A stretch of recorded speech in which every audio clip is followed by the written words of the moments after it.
and the Crown Prince of Bahrain. That's a fancy two titles, I want to say. I don't know if I'd rather be the Prime Minister or the Crown Prince. I think I'll take the Crown Prince.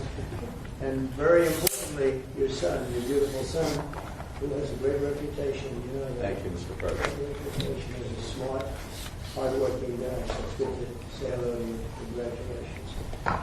We've had a tremendous relationship, I have personally, with Bahrain over the years. And has been a fantastic ally.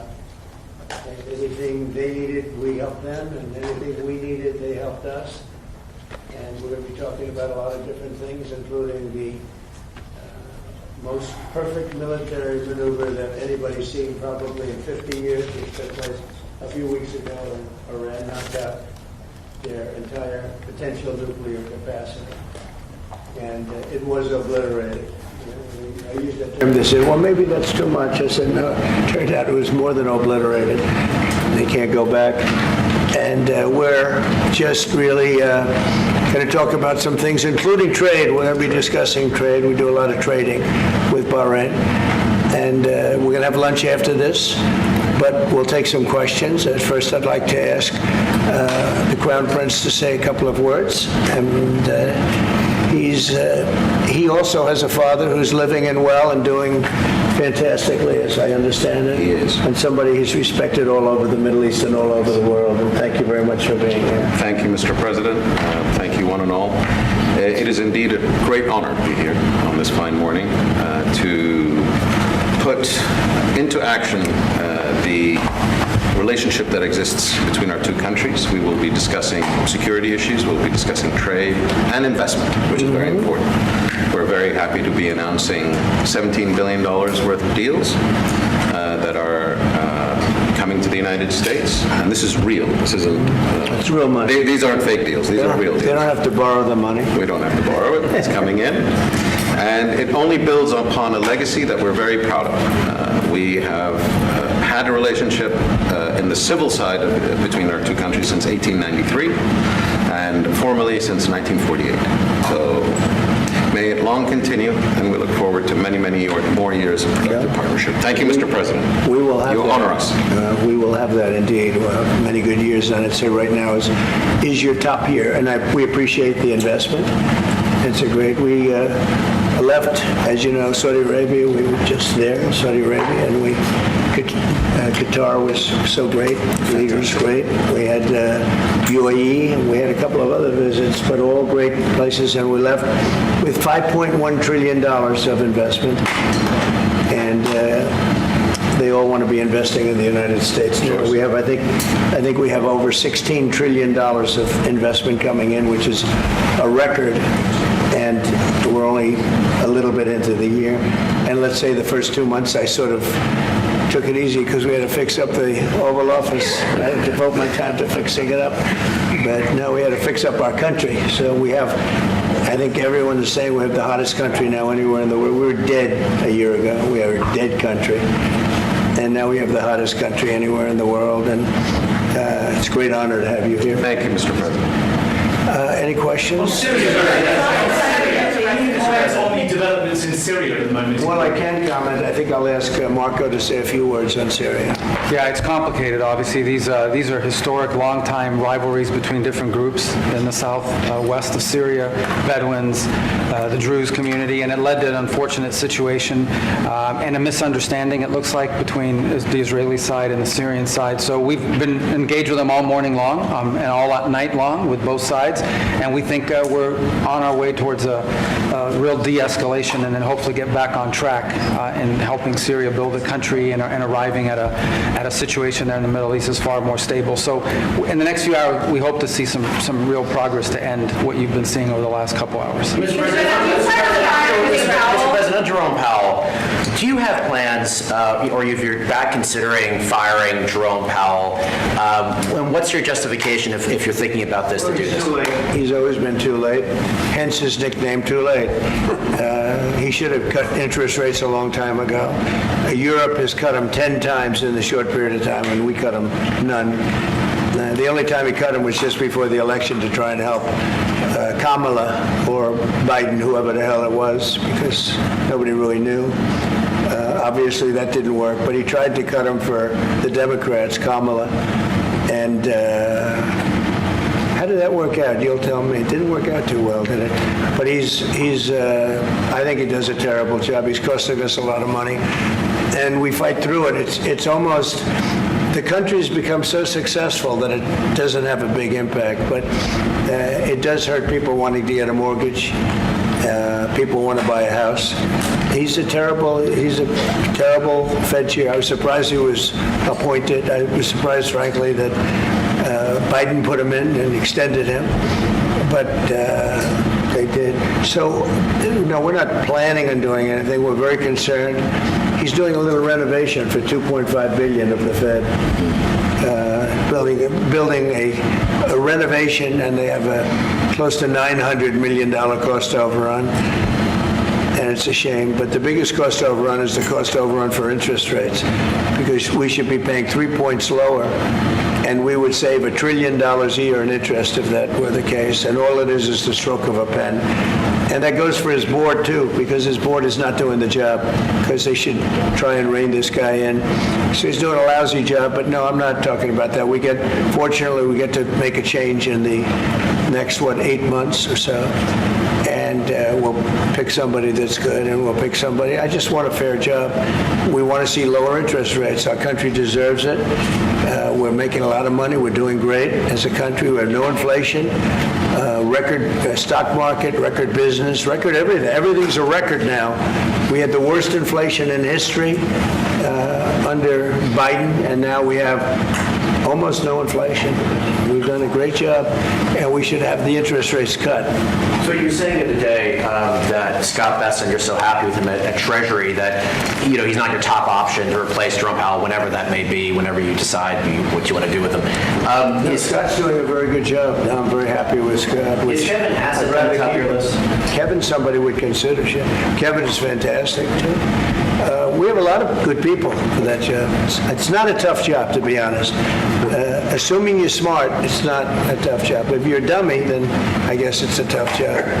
But it might be one of the easiest jobs I've ever seen. And now on top of it, he's building a close to $3 billion little nest egg for himself. He's not doing the right job. We should be saving $1 trillion a year in interest, when he talks about cost.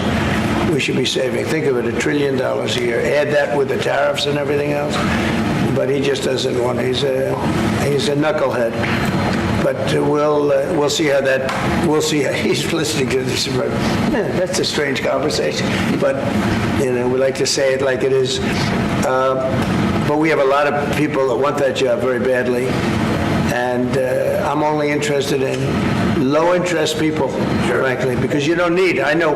So they had the 71 different economists and people experts that they picked about a month ago. I was the only one, along with one person from maybe the Wharton School of Finance. The two of us got it right. 69 people, including Powell, got it wrong. And he wants to hire thousands of new people to help him decide where we're going in the future. It only takes one good mind. It doesn't take 5,000 good minds. So they're expanding the Fed. It's the dumbest thing I've heard of. But it's very autonomous. Just to follow up on that, are you completely ruling out the idea of firing Jerome Powell? I don't rule out anything, but I think it's highly unlikely unless he has to leave for fraud. I mean, it's possible there's fraud involved with the $2.7 billion renovation. This is a renovation. How do you spend $2.7 billion? And he didn't have proper clearance, et cetera, et cetera. So that's going on. So there could be something to that, but I think he's not doing a good job. He's got a very easy job to do. You know what he has to do? Lower interest rates. Have you drafted a letter to send to Powell if you decide that you are going to fire him? Have you drafted a letter? I haven't drafted a letter. So you didn't show a letter to Republican lawmakers last night? No, I talked about the concept of fire him. I said, what do you think? Almost every one of them said I should. But I'm more conservative than they are. No, we did. We talked about it. In fact, we had 11 of the 12 people here yesterday, for a very big bill having to do with crypto, etc., and other things. And all of the votes are going with us, every single vote. But during the conversation, when we were talking about it, I asked, what would you do about that? They all said we'd fire him. Mr. President. Thank you for taking the question, sir. You were in Pennsylvania yesterday. You unveiled $92 billion worth of investments. One of those jumped out, though, $15 billion in Homer City to build the largest natural gas power plant ever. I was at the rally where you told Homer City residents that you would not forget them when the biggest coal plant in Pennsylvania closed down. You delivered for them yesterday. What message do you have to those residents? Well, I'm happy. Homer City, I was there, and I said, I'm going to produce something, I don't know what, because they had shut down this massive coal plant, one of the biggest in the country. And it was just purchased by the gentleman that you met yesterday, a very substantial man. I don't know if he's maybe not as substantial as you, I'm not sure. But he's pretty substantial. You know who I'm talking about. And they're going to spend billions of dollars on rebuilding it. And it's going to be the largest plant of its kind in the world, I believe, actually in the world. And it's going to be great. So we really fulfilled that promise to Homer City. But it's to Pennsylvania, basically. I won Pennsylvania, and very conclusively won Pennsylvania. So I owe them a big debt of gratitude. But thank you for bringing that up. We raised 92. It's actually going over 100. So it'll be over $100 billion to be invested in Pennsylvania. It was Pennsylvania Energy Project. So everybody was there. Larry Fink was there. I mean, everybody was there and done a great job. The senator did a great job. And we were very proud. That was a great meeting yesterday. Thank you very much. Mr. Actually, for each of you, so for the Crown Prince, are you planning on taking any of the Patriot missiles that you're going to receive from the United States and divert those to help Ukraine? We have no current plans, as we have an operational requirement inside Bahrain to keep them there for the present time. He's got plenty of them, too. And Mr. President, on the fentanyl bill, Yeah, they're wonderful. They're wonderful pieces of kit. They work very well. American technology is the best. Yep. and on the fentanyl bill that you're That's signing. maybe the most important part of this. He has his choice of everything, and we make the best military equipment by far in the world. none. There's nothing close, right? Bar none. Yeah, thank you. And on the fentanyl bill that you're signing today, do you hope that that's going to restart law enforcement cooperation with China on getting the fentanyl? Yeah, I think China's been helping out. I mean, it's been a terrible situation for many years with fentanyl, but since I came here, we're talking to them, and they're making big steps. They're also, as you know, being penalized. You know that, right? They're being penalized with tariffs because of the fentanyl, but they want to do something. We'll see what happens.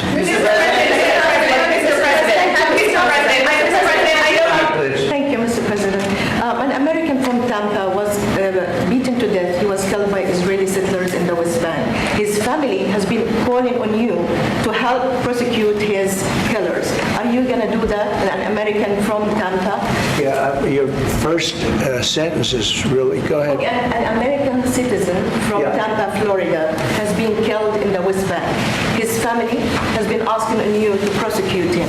Are you going to help finding this? Yeah, well, so first of all, have you seen yesterday, Ambassador Huckabee has asked the Israelis to conduct an investigation. We want to get all the information about who was involved.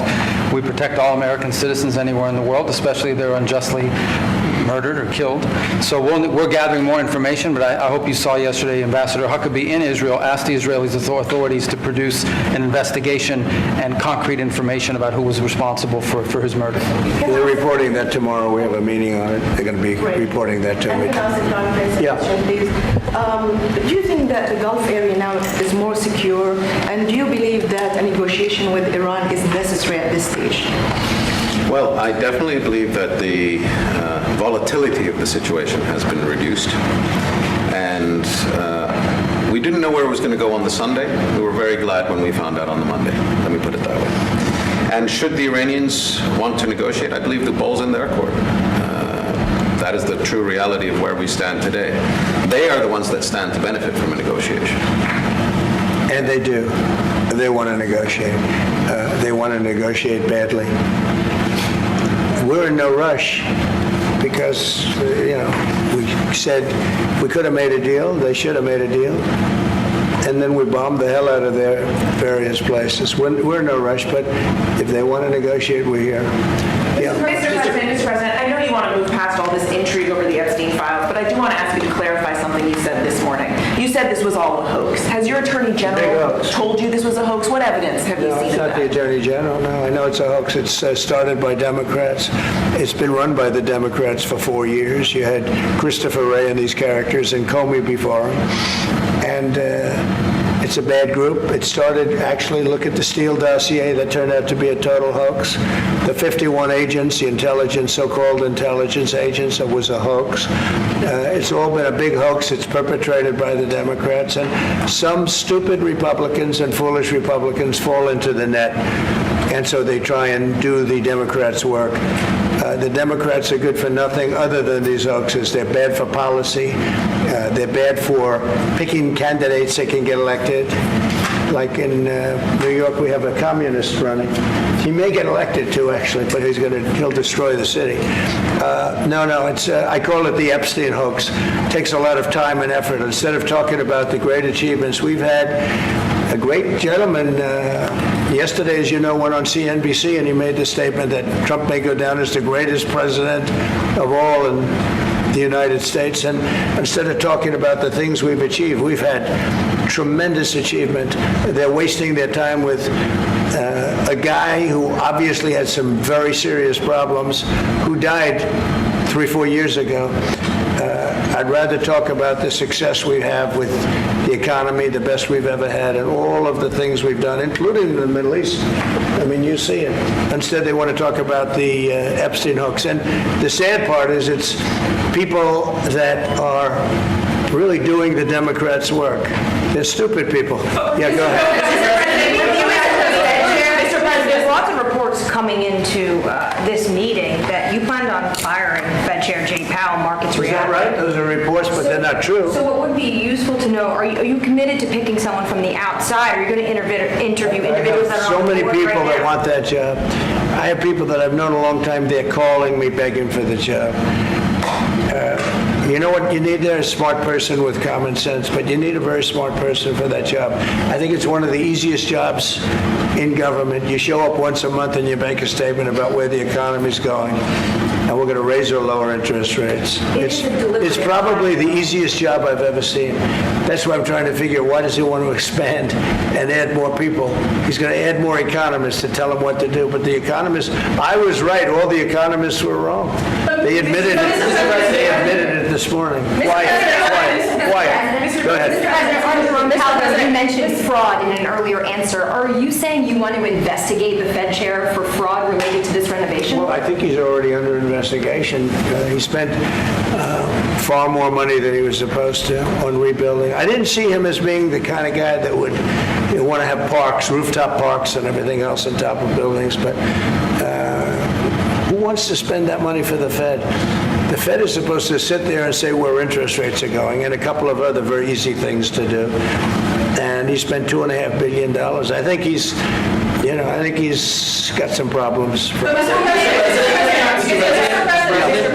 Thank you, sir. You also reported a monthly surplus in the month of June, $27 billion. $billion. A ton of money with these new tariff rates coming into effect on August 1st. We're bringing in even more tariff revenue specifically. How much revenue do you think we can consistently bring in from these tariffs, and how big of a game changer is this, not only for the economy, but also fiscal responsibility? Well, we're going to be bringing in, already we've brought in over $100 billion.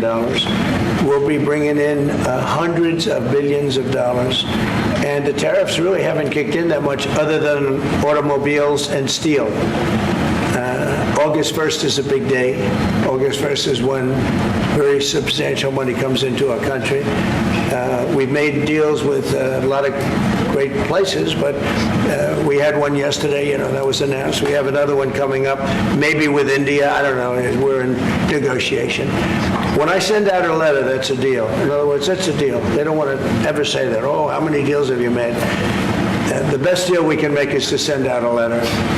And the letter says that you'll pay 30%, 35%, 25%, 20%. in one case 50%, Brazil, and because what they're doing to their former president is disgraceful. I know the former president, he fought like hell for the people of Brazil, that I can tell you. And I believe he's an honest man. I think what they're doing to him is terrible. So, yeah, we have some pretty good deals to announce, but every time we send out a letter, that's the deal. The big one really is going to be on the 150 countries that we're really not negotiating with, and they're smaller. We don't do much business with them. Because you have a lot of countries, you have over 200 countries, and a lot of people don't know this, but we'll have well over 150 countries that we're just going to send a notice of payment out, and the notice of payment is going to say what the tariff, and it's all going to be the same for everyone, for that group. They don't, they're not big countries, and they don't do that much business. It's not like the ones that we've agreed with, like China, like Japan, where we're negotiating with them, but I think probably we'll live by the letter with Japan. We're very close to a deal with India where they open it up. Indonesia yesterday it wasn't an open country, now it is. And they have tremendous copper, quality copper, and probably the most copper. And we made a deal with Indonesia. We pay no tariff, zero, and we have total access to trade. That's a phenomenal deal for our companies. And we've agreed with them, as you know, on 19%. They pay 19%. And it's a good deal for them, and it's a good deal for us in that case. But we have a number of them coming up. But overall, we're doing well, and we're taking in a lot of money, We have the number one, we have the most oil of any country in the world, even more than them, which is hard to believe. But we have a little larger piece of land, right? Do, sir. But we're number one in the world in oil, and we're drilling, and today it hit $64 a barrel, which is great. And that'll help stop wars, actually. If you want to know the truth, it's going to help stop wars. And we hope to get it down a little bit more. But we have oil down to $2, $2.25, $2.50 in numerous states. We hit one at $1.98 a gallon. And that's a great thing. That's one of the reasons that inflation's in check. When you can do that, you stop the inflation. What Biden did is he ended our policies, went to his policies. He doesn't have a policy. Some lunatic around the desk had a policy. Whoever operated the auto pen had a policy, which is, by the way, I think the biggest scandal. That's the scandal they should be talking about, not Jeffrey Epstein. The scandal you should be talking about is the auto pen, because I think it's the biggest scandal, one of them in American history. So the economy is doing really well, and people are seeing it. Yeah. Will you ask Attorney General Pam Bondi to release more documents to finally put this controversy to bed? Yeah, whatever's credible, she can release. If a document is credible, if a document's there that is credible, she can release. I think it's good. But it's just a subject. He's dead. He's gone, and all it is the certain Republicans got duped by the Democrats, and they're following a Democrat playbook. And no different than Russia, and all the other hoaxes. They're started by the Democrats, and some Republicans, in this case I was surprised, but they got duped. But have you talked about it? Have you talked about it with her the last days? President, first of all, your high-ranking officials, whether it's been your FBI director or Pam Bondi, they have made some inconsistent statements in the past. You've had. Well, I don't know. I can't speak about him, but I can say that Pam Bondi, I really think that she's done very good. She says, I gave you all the credible information. And if she finds any more credible information, she'll give that too. What more can she do than that? I mean, honestly, what more can she do? And we do have bigger problems. We have problems with millions of illegal people that came in here, and they're killers and murderers. We have 11,888 murderers that were allowed into our country by Biden, sleepy Joe Biden, stupid Joe Biden. He allowed them into our country. And you know what? We got to do something about it. She's got a lot of things she's working on. And, it's very sad that somebody can be waylaid, just get waylaid, but I think she's doing a great job, personally.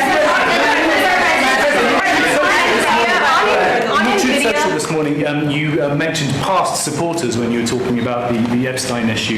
Does that mean that you're effectively disowning any supporters who are now... I lost a lot of faith in certain people, I lost, because they got duped by the Democrats. The Democrats are good for nothing. They've done a terrible job. They almost destroyed our country. If I didn't get elected, all these numbers you're hearing about, they found $25 billion and another 25 is coming in and hundreds of billions of dollars is pouring into our country. And we just got the biggest tax cut in history. We just got the biggest regulation cuts in history.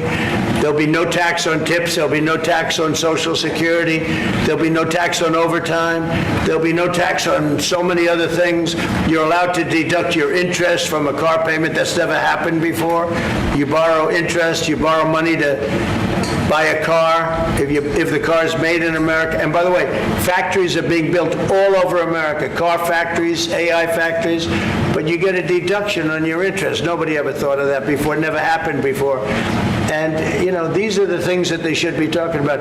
The Big Beautiful Bill is one of the greatest pieces of legislation ever in this country, and the Democrats have nothing to combat it. So they say, oh, it's death.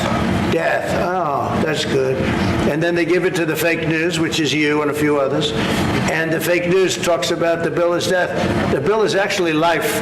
The bill is life, and it saves our country. This bill is incredible. Look at the results already. So we have $16 trillion being invested in our country. And this great gentleman and his family just came in with another billions of dollars.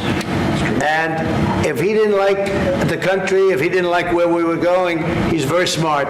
He'd come, maybe he wouldn't even come. I think maybe he wouldn't even come. You'd save your time. But, it's one of those things. But if he didn't like where this country was, he wouldn't be investing billions of dollars in this country.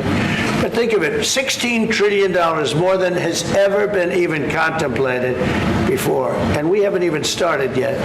So that's what I want to talk about. I want to talk about the success. And the Democrats have nothing to show for what they do.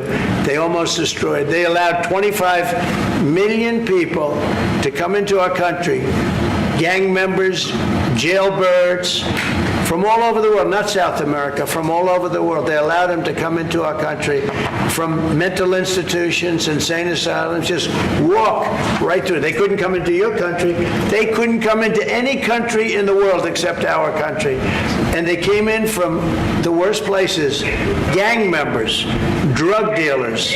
They all came in. Turn it off, please. They all came in. And I'm doing something about it. We have it under check right now. We got rid of a lot of the murderers already. Some of them we put in our prisons because they're so bad we don't want to take a chance in putting them in a foreign prison, have them come back. But we've done a great job. Our country's in great shape. We literally have the hottest country anywhere in the world right now. And it's true what the king said, what a lot of people said. We were a dead country. 1 year ago, we were a dead country. We were laughed at all over the world. We had Afghanistan with that horrible embarrassment, most embarrassing moment in the history of our country. Look what happened with Russia and Ukraine. That should have never happened. Look what happened with Israel. That would have never happened. Hamas had no money. Iran had no money. There was no money to do an attack like that. All these things that happened that wouldn't have happened if you had good leadership. And that's what you should be talking about. Thank you very much.